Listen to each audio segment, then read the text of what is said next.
Call to order the meeting of mayor and council. Thank you so much for being here. If you'll rise for the invocation by Councilman King. Thank you. If you bow our heads, please. Heavenly Father, Lord Jesus, just thank you for this day, Lord. Just thank you for the blessings that you've given to each and every one of us. Lord, just continue to be with us tonight, Lord, and guide our conversations and discussions, Lord, and give us the wisdom and knowledge needed. Lord, be with our city and state, Lord, as we transition into this next phase of the pandemic, Lord. Just continue to keep that shield of armor over everyone for protection. And at the end of the day, we just give you all the praise and glory and honor. We ask all these blessings in your wonderful and glorious name. Amen. Please remain standing for the pledge. I pledge allegiance To the flag of the United States of America and to the republic for which it stands, one nation, under God, indivisible, with liberty and justice for all. You may be seated.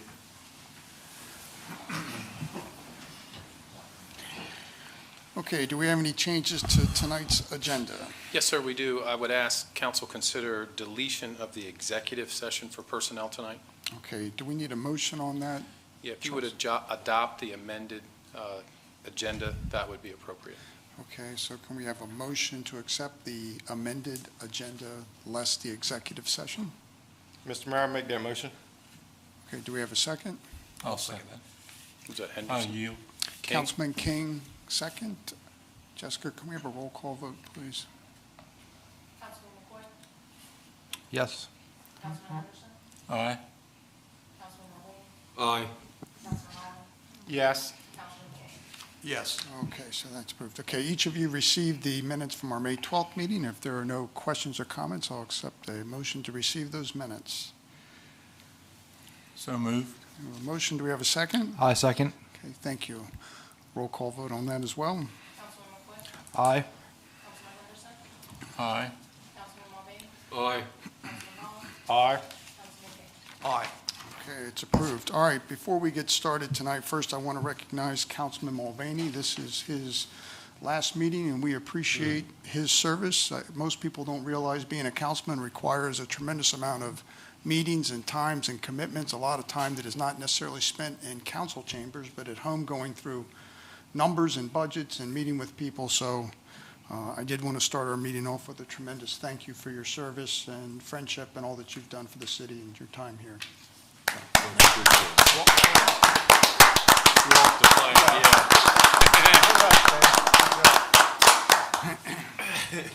You got to take those standing O's when you get them. Yeah, there you go. So, all right, tonight we get to do something special even during these crazy times where schools have been in a different frame. Tonight we get to do the mayor's right choice. And again, maybe you don't remember what the mayor's right choice is, but so many people get recognized for sports or for grades. We created an opportunity for someone to do and get honored for making the right choices, for living a drug-free life, having a positive influence on our community. It's different that way, and it makes it unique, so you can really acknowledge somebody who maybe did something that you wouldn't have otherwise gotten recognized. So tonight, we are very honored to recognize Adriana Cannon for her work with Down syndrome in our community. So with that, she gets a plaque and a check. I'd like to read the plaque before you come up so I can do it into the mic.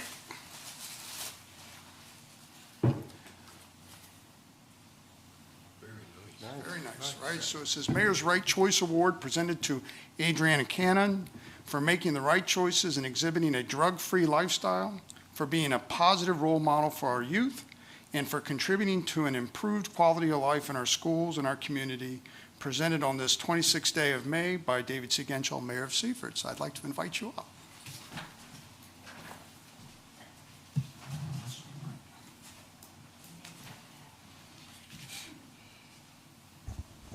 So with this, she gets a check for $500 and the plaque. Awesome.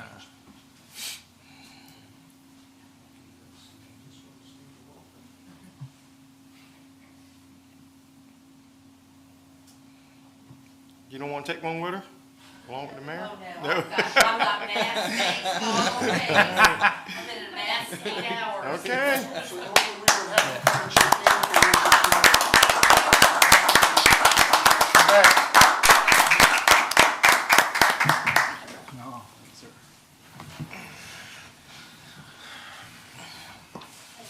You're welcome.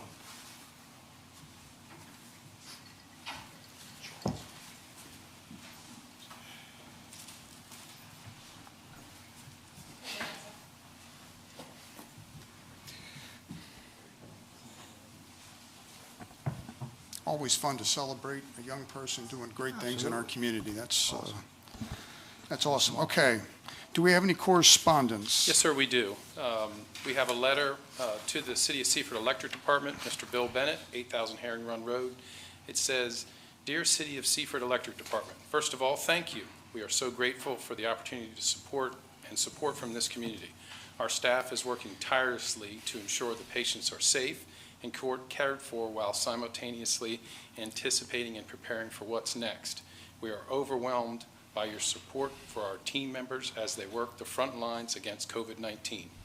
Your gift of an assortment of snacks and water for the staff means so much. From the encouraging words to the numerous people stepping up to sew masks and to keep us safe, to the many gestures of kindness for our team, we are reminded of the strength and spirit of the people we serve. Again, your desire to help us is amazing and most welcome. Thank you for keeping Nanticoke Memorial Hospital in your thoughts." And it's from Penny Short, who is the Senior Vice President of Peninsula Regional Health Systems, and it's handwritten in there, "The snacks put so many smiles on faces. Thank you so much, Penny." So our electric department stepped out, did that on their own, and really proud of those gentlemen for what they did during this period. Awesome. Great job. Thank you for sharing that. Okay, under new business, number 1, we have bids for trash collection. Yes, we did solicit our bid for trash collection, and you'll see the bids there. We received the 3 bids, with Republic Services being the low bid for the 2 years, and staff has reviewed those bids and would recommend awarding the bids to Republic Services in the amount per department and per year as shown. Okay, are there any questions in reference to the trash collection bid? If not, I'll accept the motion. Mr. Mayor, I make the motion to award the trash collection bid 2020 to the low bidder, Republic Service, in the amount of $1,220.09 per month for the year 1 of the contract as presented. Okay, we have a motion. Do we have a second? Mr. Mayor, I have one question. Yes, sir. This is a 2-year contract, It is with But- successful performance in year 1.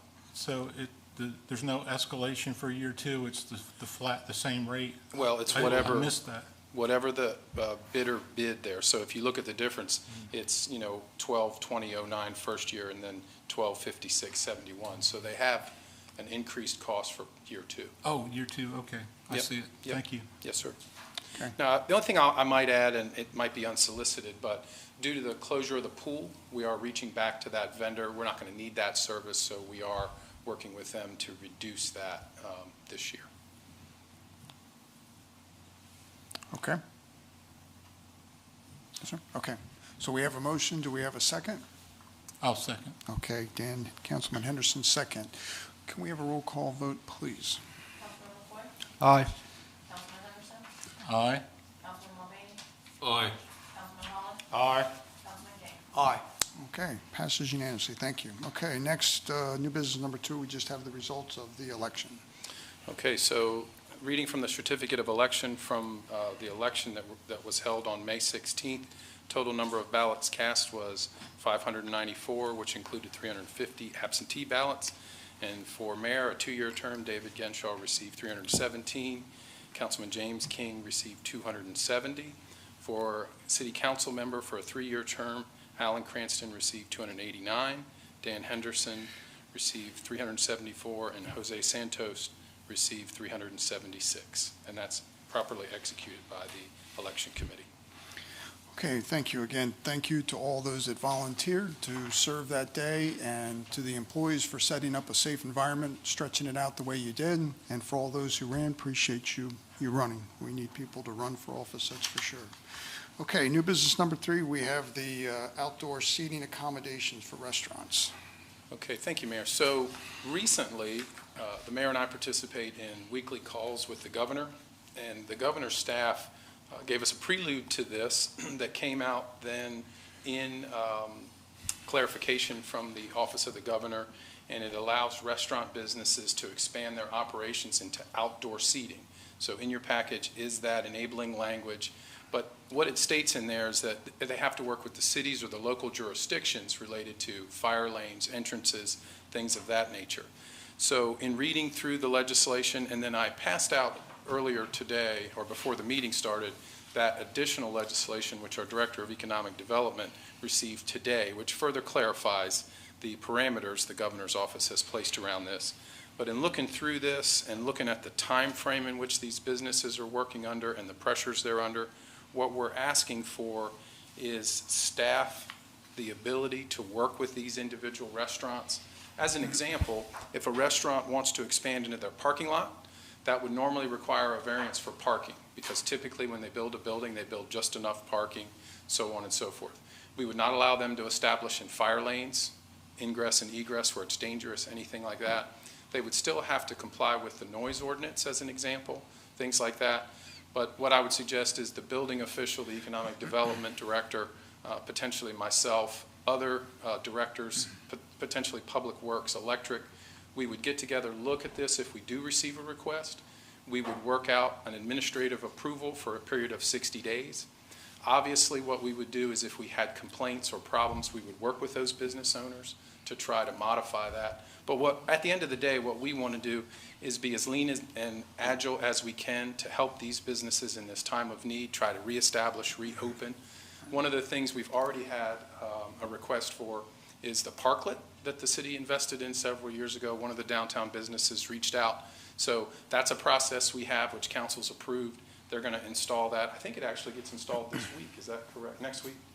Okay, so next week you'll see that, and so you'll see some outdoor seating there for a downtown business. That's good for 1 week, and then it can be moved to another business that registers for that. So we do something similar to this already. It's just there is an approval process. Variances may be required in certain cases. So And the intent of this is really to reduce the time it would take for someone, if they chose to do this, that they would be delayed by our processes. This would allow them to go ahead and fast forward and get their business back up if that's what they chose to do. that's the idea. So are there any questions in reference to this? Yes, Councilman Henderson. Do you have an estimate of the number of restaurants that might take advantage of this? I'll say that, I do not, sir. I'll say this, we have not yet been contacted by anyone, but with the guidance document that was issued today and some conversations that the Director of Economic Development and I have been privy to via email, text, and the Chamber of Commerce and other folks, we may get one. We may get some of this come to us. It's going to be unique to each business, though, if you think about it. Some of the businesses downtown don't really have anywhere to go unless it's on public property, things like that. Some of the other businesses that do have parking lots are near residential districts, so we're going to have to be cognizant of that. But to date, we have not received any. But the only other thing I'll say is with all this information out there, we likely are to get a request. Have you considered what would happen if someone applied to use city leased or owned property? Yeah, we've had internal discussions about it, potentially, parkland or things like that. We likely, depending upon the request, would try to work with them to do something different. Now, again, a sidewalk out in front of a business, as long as they can maintain handicap accessibility, stuff like that, to put a couple tables up in front of a coffee shop or maybe a sub shop, we might be willing to do that for a brief period of time, the 60 days. But to set up in a park and try to move food through the city and things like that, I would think that's a little unwieldy, but it could happen. Thank you. Any other questions, Councilman King? So Charles, a fabulous idea. Has this been sent out like via mass media, or is there some type of a presentation point that the city is reaching out to all of the business owners and saying, hey, this is an option. We're here to help you. We're here to partner with you. Has that message been sent out clearly so people understand that, A, that it's there, and B, that you guys are willing to help them through this? Not from us at this point, Councilman. This really was driven by the state and the state chamber, so on and so forth. But as I stated earlier, there has been some emails traded with the Western Sussex Chamber Director, so they are aware of it. Certainly, we can do a Facebook or a media push if council approves this. The one thing is we didn't really want to get out ahead of our skis on this, because if we tout this and then council's not interested in giving us the ability to move quickly on this, we wanted to kind of put one foot in front of the other, and it was fortuitous that we did. The mayor and I got the heads up from the governor's staff this was coming forward, so we were able to put this on the agenda for council's consideration. But it's a great point. We do need to get it out there to our business community. Sure. Thanks. Any other questions? If not, I'll accept a motion. Mr. Mayor, I'll make the motion to approve staff working with city food and drink establishments to provide or expand outdoor seating accommodations for restaurants by administrative approval for a 60-day period in accordance with guidance published by the state of Delaware on May 19th, 2020, as presented. Okay, we have a motion. Do we have a second? Mr. Mayor, I second that motion. Councilman Holland seconds. Can we have a roll call vote, please? Councilman McQuinn? Aye. Councilman Henderson? Aye. Councilman Mulvaney? Aye. Councilman Holland? Aye. Councilman King? Aye. Okay, so it passes unanimously. As these businesses, if they do approach the city, that'll all be brought back so you're aware of what's happening, so you'll be in the loop of what's going on. Okay, thank you very much for doing that. Okay, do we have any old business? No, sir, we do not. All right, reminder of meetings. All right, so our summer hours for the city of Seaford started today. We work from 7 a.m. to 4 p.m., and that is for city office and our utility personnel. All other departments work their normal shifts. Also, cleanup week is June 8th through the 12th, and this is for city of Seaford residential households only. Anybody who has any questions, please check our website. There's a list of things that we accept and other resources for those people. But I know that's a much looked forward to service for our residents, and they've been very patient when we postponed that this year. Okay, that's it. So we'll start off with our committee report, and we'll start with Public Works and Wastewater. Councilman McCoy. Thank you, Mr. Mayor. The report's been submitted in its entirety. I'll hit a few highlights. In regards to Public Works, over the course of the past 2 weeks, they have cleaned up the yard to make room for materials where the county building will be placed. Pulled pump at Pine Street Lift Station for repair. They are currently operating half-staff due to the COVID-19, but we'll be back to full staff on 5/18. I guess this is an older date here. In regards to wastewater treatment facility and compost, plant performance is good. They do have compost to sell by appointment. Septage is down and no major equipment maintenance was needed. For the upcoming weeks in regards to Public Works, cleanup week, as you stated, starts June 8th. They're going to replace the fire hydrants, which is ongoing, and continue all routine tasks. And in regards to wastewater treatment facility and compost, they will keep the plant up and running with no violations, perform maintenance as needed, and screen for compost. Mr. Mayor, that has been the report. It's been submitted in its entirety. Okay, thank you very much. Next, we'll have Police and Fire. Councilman Henderson. Thank you, Mr. Mayor. From the Seaford Volunteer Fire Department, we have a report from Chief Wilson. As of early today, we have alarms to date of 271 fire and rescue calls and 1,276 EMS calls. All apparatus are currently in service, and Command 87 was returned from collision repair and is now roaming the streets. I saw it prowling around today.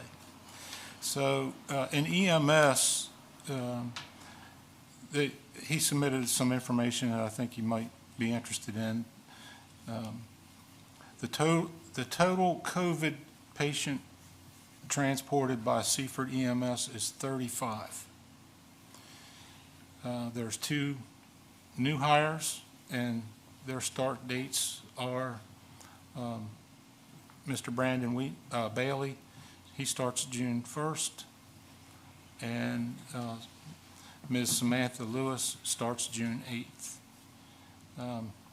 That brings some needed relief to the shortage of EMS personnel. The fire department's been active even during this crisis.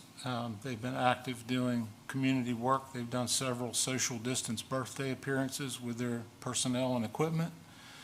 They led the Seaford High School social distance graduation drive-by at Jay's Nest last weekend, along with a flag display by Tower 87. And once again, Tower 87 had the flag on display yesterday at the VFW for their Memorial Day celebration or observance.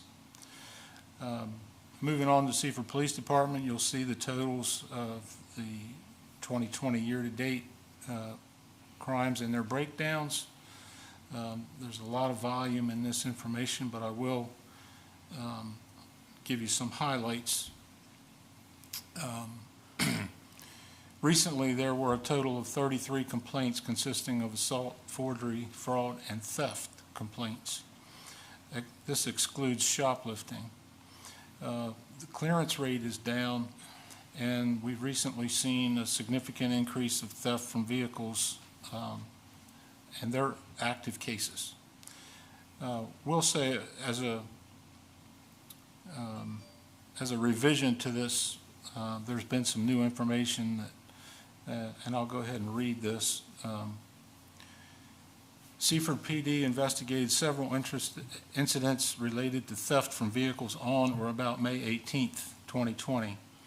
Due to the increase in thefts and a holiday weekend, we increased staffing and implemented unconventional enforcement. The theft from vehicle incidents actually increased over the weekend, the 23rd through the 25th. However, the initiative was successful. Seaford Police Department officer apprehended 2 juvenile suspects on Water Street with money and items that they had stolen from unsecured vehicles at the residences at River Place. We currently have approximately 27 related complaints, but anticipate the total number of incidents to be between 30 and 40 since May 18th. Numerous discarded items had been recovered and processed, and we are awaiting latent print examination by the State Bureau of Identification. The juveniles were arrested for numerous related incidents and released after arraignment.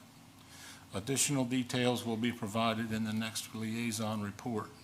It should be noted that under additional crime data, which was up at the top of the report, we reflect a significant drop in clearance rate. This is due to the spike in theft from vehicles that occurred during this reporting period. The arrests were made on May 26th, which will significantly increase the clearance rate in this category in the next reporting period. So if you notice that there were a lot of unsolved or uncleared events, they were all related to this string, so that'll all be cleared out, and the percentage rate will go back up, which is really good. I really appreciate the department's initiative and aggressive pursuit of this string of incidences. So the most significant thing that I can end with would be that our 2 Seaford Police Department recruit officers are attending Delaware State Police Training Academy through daily remote Skype training sessions. That's due to the fact that the on-site training has been suspended. So they're being trained, they're moving forward, and once the training opens back up, they'll be able to complete that portion of their training. You can see that in the events section that the whole department's been busy supporting the community with assisting the senior center with meal deliveries. They work traffic details for the Nanticoke Memorial Hospital testing, the COVID-19 testing on 2 days. And they even helped with the Seaford School District and the Shell Brothers Project Kudos bus through on 2 separate events. So, and then finally, the chief and SRO Justice participated in the Seaford High School graduation drive-through at Jay's Nest this past weekend. So that concludes my report. Okay, thank you very much. Next, we have electric with Councilman Mulvaney. Thank you, Mr. Mayor. On the crew side, since the last report, monthly substation checks were done. Every day that they had the hospital test site at Fred Douglass, 2 employees would help with traffic control from the electric department. I think it was last Friday, 2 members of the crew took care of the topping of the trees at the golf course between hole 14 and the driving range, which is the where the line of service comes in for both the senior center and the pro shop. As I said to Bill the other day, the chipper would have been great because he filled a dump truck load up and nothing flat from the bucket. They changed the service over at the Pigman Reserve Center, and they started construction for the ground in the tubes on the ground for the transformer rack system that will be in place shortly. Director Bill worked at home for a week, did his bi-weekly AMI conference call, met again with the site work people at Wawa, and conducted a conference call meeting with the asset management system, and that concludes my report. Thank you very much. Next, we have Administration, IT, Councilman Holland. Thank you, Mr. Mayor. They attended several calls with the mayor and governor relating to COVID-19. They keep the community updated, and they also participate in a conference call with the realtor regarding solar to lots on Nolan Boulevard behind Allen's Hatchery, and they are steadily working on FY21 budget, and all the work is routine. That concludes my report. Okay, thank you very much. And finally, we have Code, Parks and Rec, Councilman King. Thank you, Mr. Mayor. The Code Department is doing routine inspections for ongoing violations, projects throughout the city. They're also closing out old permits and letters. They're actually partnering with the Public Works Department, helping communicate the message about the cleanup week, which is scheduled for June 8th through the June 12th. Code Department has issued 141 permits as of 5/25 of this year, and the rental license renewals were distributed. There's no update on the large project statuses as building official Mike Bailey is on vacation. So I'm going to jump over to the Park and Recreation Department. So Katie Hickey reports that the Parks Department is completing routine jobs, including mulching, spraying, grass cutting, trash pickup, and work orders. They continue to work on the water fountain at Gateway Park. They are working on the irrigation system at the sports complex. Troubleshooting was done and the transformer on the irrigation was replaced. Completed mower repairs. They created and placed signs about proper social distancing in all of our parks, and then they're also researching ways to host sports clinics while maintaining proper social distancing. They worked on the landscape design for High Street for the contractors, and they also partnered with the Spade and Trowel Club to get donated plants so they can replace the ones that unfortunately were stolen. And then, of course, she's just working on a lot of grants. She submitted the ORPT grant for the sports complex and the Oyster House property. And with that concludes my report. Okay, thank you very much. All right, again, can't thank you guys enough. It's been a busy couple of weeks, even through this ending up of the, hopefully opening up into phase one and things getting back to the new normal. So with that, appreciate you all, and I'll accept a motion to adjourn. So moved. We have a motion. Do we have a second? I'll second. Thank you. All those in favor say aye. Aye. Those opposed? Okay, it's unanimous. Thank you.